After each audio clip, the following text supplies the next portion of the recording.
On this episode of Worst Movies and Cult Choice, we're going to take a closer look at Cyborg 2, Glass Shadow. The film stars Angelina Jolie in the main role of Casella Reese, aka Cash. What's happening?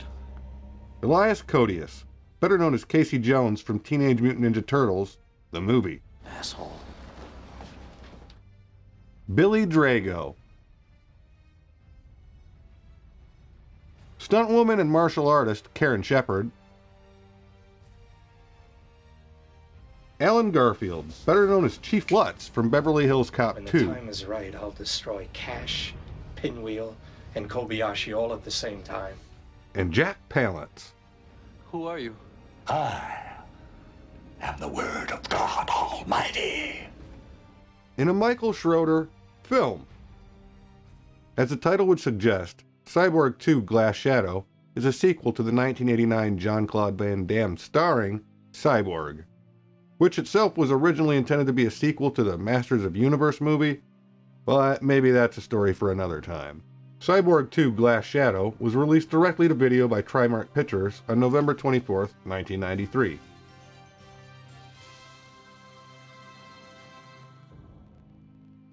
That's what Angelina Jolie would later say in an interview after her experience of watching Cyborg 2 for the first time. Entertainment Weekly selected it as her worst film.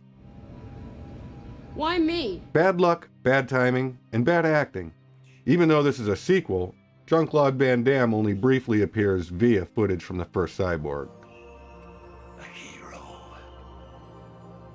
It's a throwaway scene in the beginning of the movie, otherwise the story and characters are completely unconnected. Do you know any heroes? No. However, she apparently has an erotic cyborg dream about his character. Cyborg 2 Glass Shadow takes place decades later. Angelina Jolie was only 17 years old when this was shot, which adds extra creepiness to the nudity-filled sex scene featuring her. I wonder what her dad John Voight would have thought. It feels like the creative minds behind this took RoboCop, The Terminator, and Blade Runner and thought, let's combine them, but with a minimal budget and an awful script. The story takes place in the year 2074. PinWheel Robotics and Kobayashi Electric are in a fierce struggle for control of the high-tech robotics business. The movie opens with a scene where a number of executives watch a cyborg man and woman have sex until they literally explode. Yep, that's an orgasm. I suppose it's understandable how a company that can mass-produce teenage sex dolls of Angelina Jolie could easily rule the world. They'll say, if God didn't make you, PinWheel did. PinWheel Robotics is basically a stand-in for Umbrella Corp from the Resident Evil series. Greedy, evil, and always trying to play God. PinWheel even makes their own branded matches. Like most films based around the dystopian male fantasy future, this one deals with the concept of sex robots. Androids, called cyborgs, are commonplace, used for anything from soldiers to prostitutes. Each company will do anything to acquire this lucrative business, including sabotage and murder. PinWheel creates an almost human cyborg prototype, Casella Reese, designed specifically to charm and seduce her way into a rival manufacturer's headquarters and then self-detonate. A hyper-sophisticated psycho-emotional program designed specifically for her. Human in almost every respect. She is programmed to mimic human senses, including fear, pain, love, and hate. Before there was Salt, before there was Mrs. Smith, and even before there was Laura Croft, there was Cash. Angelina Jolie, who performs the first of many nude scenes in her career, is obviously well cast as a vacant sex toy, but was not yet an actress. Yes. PinWheel plans to eliminate the entire Kobayashi board of directors using Cash as a sort of Trojan horse. A cyborg suicide bomber? Penalty for, fraternizing with a cyborg. Specify. Sexual contact. Immediate incarceration, plus fine, plus reprogramming charges, plus legal action in case of product damage. Minimum sentence, solitary confinement until death. Shall I go on? I'll get back to you on that. Things go awry when she starts to have feelings for a human, Colton Ricks, aka Colt 45, who works for PinWheel as a martial arts instructor. Yes, you heard that correctly. A martial arts instructor. Working for a robotics company. Obviously. He seemed happy to risk solitary confinement until death for the opportunity to live happily ever after with the cyborg. For love. Hey, what else is there? Just like Romeo and Juliet, Cash turns renegade after finding out that a very deadly explosive called Glass Shadow, Liquid explosive, highly effective. has been planted in her bloodstream for the purpose of blowing up Kobayashi. With the aid of her martial arts instructor, Colt 45, and Jack Palance, she manages to escape capture from her cruel and contemptible corporate captors.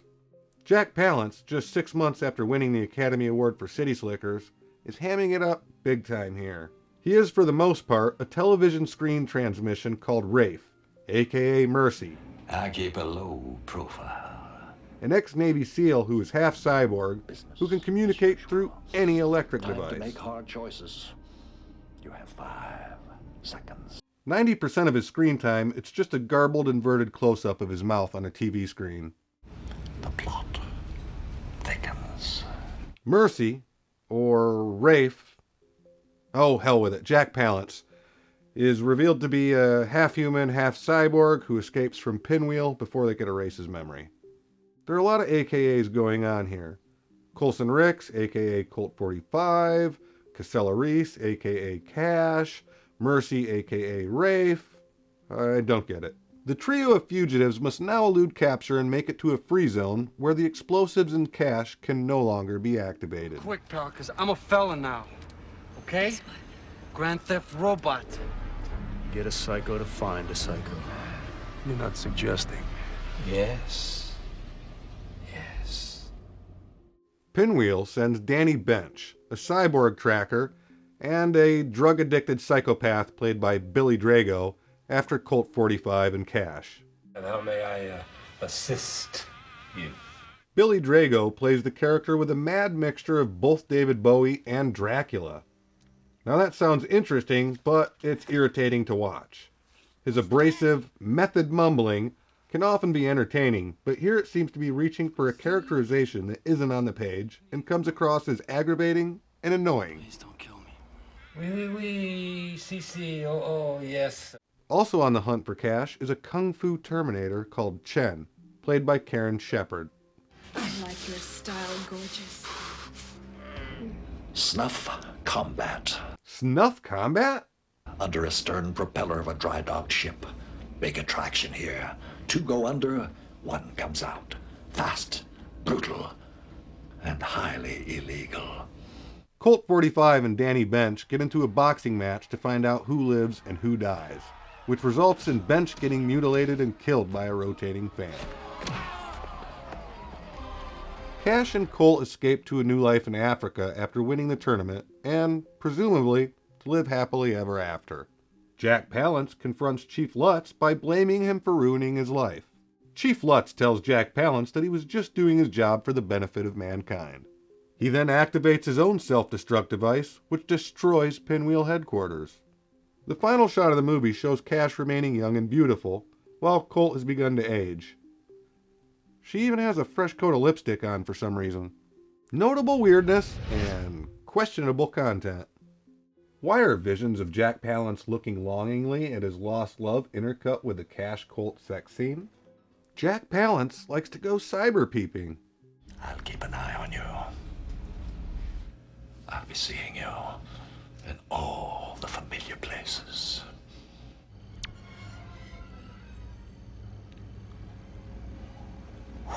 Can't take my eye off you.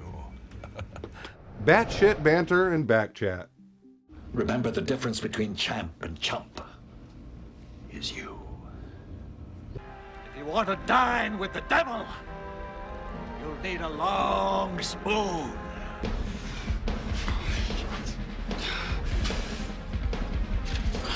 Not bad. Mine's not as sweet. That's funny. I can throw a monkey in anybody's wrench, right, Cash?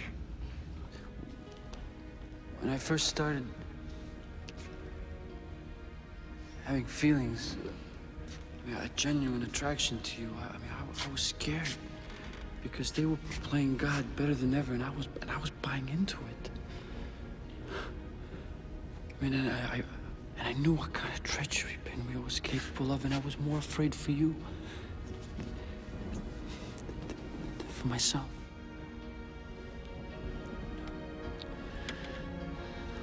Cyborg love. Cyborg stew. Awfully abominable action.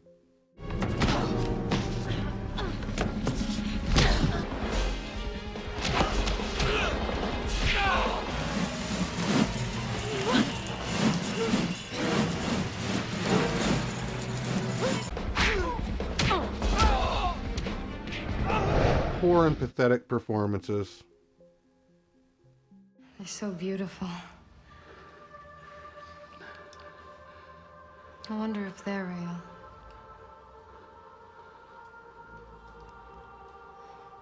I love it! I love it! I love it! I love it! I love it! I love it! And it has Angelina Jolie acting like she's a robot.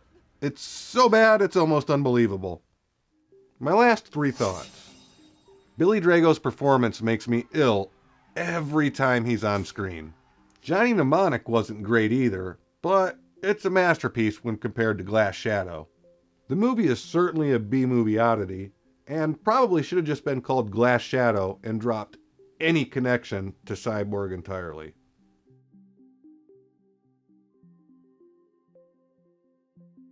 I'm Kilgore Rosewater, and thanks for watching Worst Movies and Cult Choice.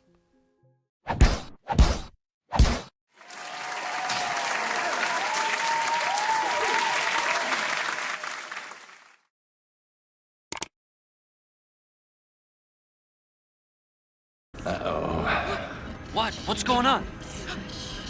The detonator self-activates if she gets too far from the plant. They don't want anyone to find out she's testing Colt and Cash.